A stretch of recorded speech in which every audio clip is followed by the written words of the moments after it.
We're now joined in the studio with Michael Maloney. Good evening, Michael. Good evening, Daniel. Nice to see you again. Yeah, nice to see you, and it's good to catch up with you and you to let us know how you're getting on with your film. Now, I understand it's finished, so can you kind of refresh our listeners, let us know a little bit more about the film?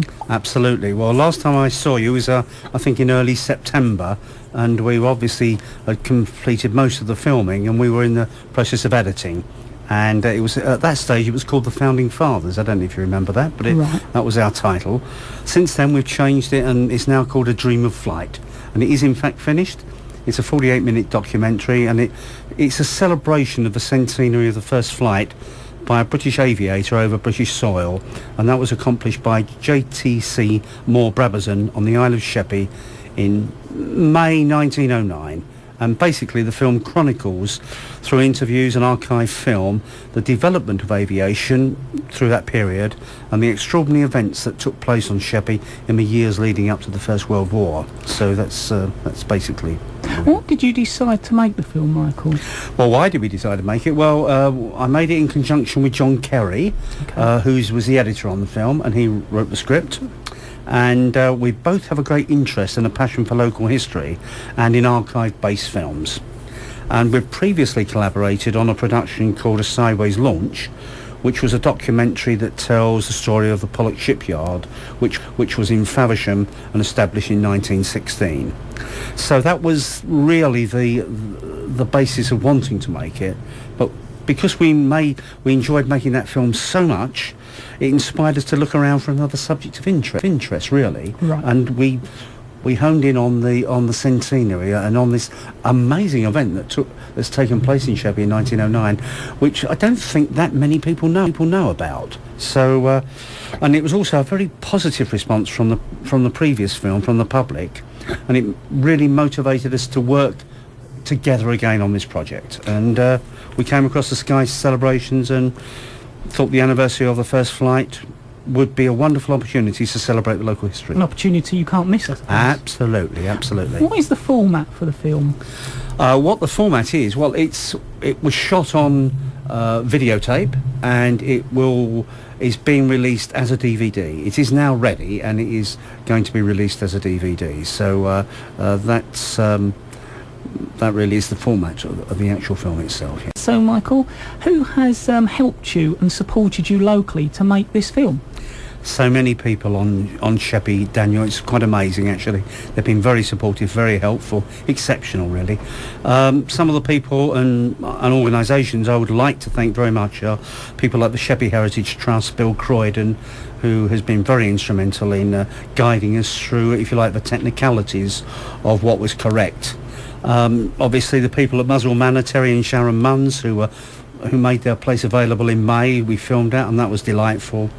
Jeff and Chris Reed, who run Big Fish Arts, Swellborough Council, Screen South.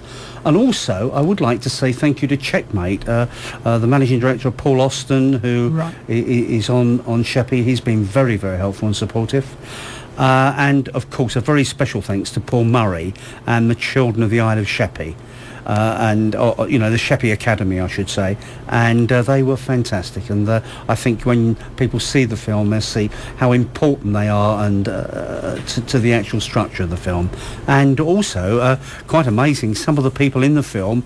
We had Lord Brabazon, the current Lord Brabazon, who is the grandson of JTC Moore, and he was brilliant. And also a sculptor, Faith Winter, whose grandfather owned Muswell Manor, and she lived here briefly and spent some of her early childhood here. So yes, thanks to everybody here, most helpful.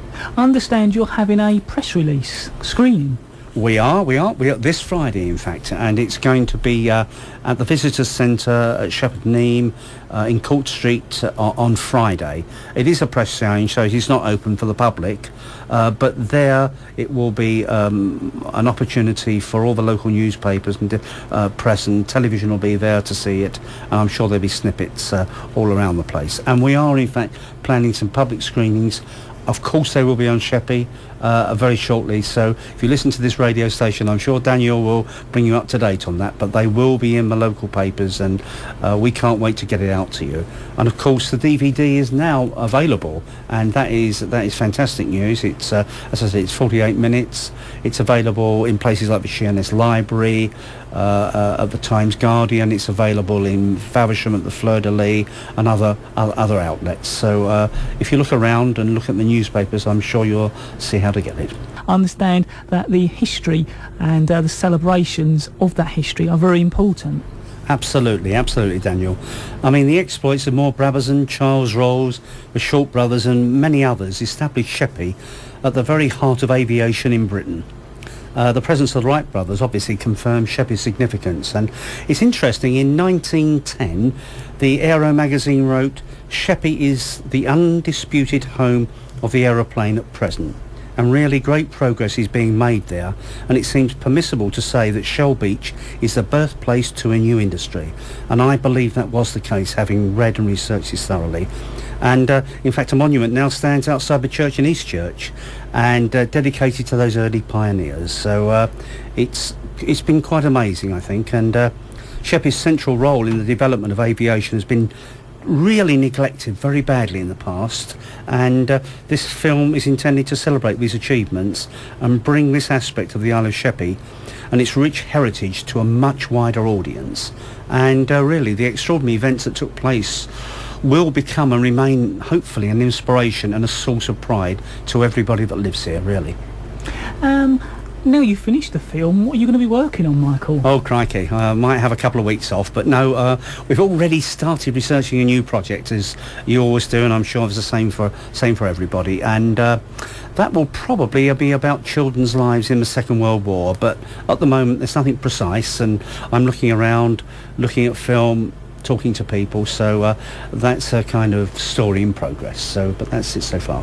Do you have any contact details for listeners like to find out more about the film, a website, that kind of thing? Absolutely. There's quite a lot of information on our website, which is www.cwideprods, that's CWIDEPRODS.co.uk, and on there you'll see a lot of visual information, including a trailer of the film, and it'll also incorporate some of the places, some of the outlets where you can buy the DVD. So I'd encourage you to have a look at that, have a look at the trailer, buy the film. I think you'll enjoy it, and I think you'll find that it's quite a remarkable achievement.